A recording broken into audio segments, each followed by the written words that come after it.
touchscreen technology first hit the mass market, the general opinion was that it was a phase that would pass much like any other, with many people clinging tightly to their analog buttons on their phones, claiming things like texting could never be the same without them.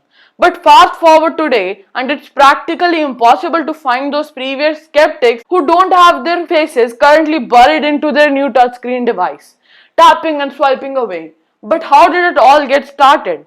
Well, the first touchscreens were developed all the way back in 1960s using capacitive design, which works by coding blasts with an electronic conductive surface. Now, as we all remember from the first Matrix film, human beings are basically batteries just waiting to be harvested by the machine. So, whenever one of our little conductive digits comes in contact with this type of screen, the processor can sense the difference in charge as an input. And although this technology was developed decades ago, the same basic idea is used in the highest end smartphones today. Cool, right? But just like anything else, these wonderful devices don't function well in certain adverse conditions. Condensation from cool damp weather can get to your screen and get it wet, causing it to register random presses. The surface materials such as dirt or even oil from your fingers can reduce the capacitive touchscreen's functionality. Not to mention that they can't normally be used with gloves. So, in cases where speed and sensitivity are not as important as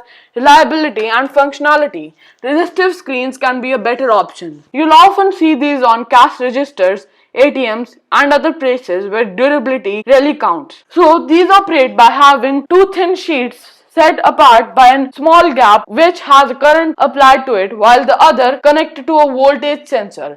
Whenever the screen is touched, it causes the current and the sensor layers to make contact, registering an input. Because the outer surface of the screen doesn't contain any sensitive electronics, resistive touchscreens stand up very well to environmental hazards and careless users, and can be used with styluses, gloves, or any blunt objects, though you won't see them very often in phones and tablets due to their bulk and lack of precision. Now, as great as current touchscreen technology is, are we going to see it do more than just allow us to pick stuff on display? What if touchscreens could touch you back? Well, researchers are trying to find the answer to that very question with a number of different approaches. For instance, the prototype Fusa 2 display from Japan is made out of optical fiber, making it feel furry. And aside from making your dog jealous because you couldn't stop petting your new smartphone, it could have applications in interior design. Imagine a football field made of all of these fibers that could change the appearance or direct exactly where the receiver's feet were when they fell out of bound. Cool stuff, right? But it's not for everyone. If you don't want your screen to feel like a puppy, there are a number of cool things in the works that can provide all sorts of tactical feedback. A project called Ultra Haptics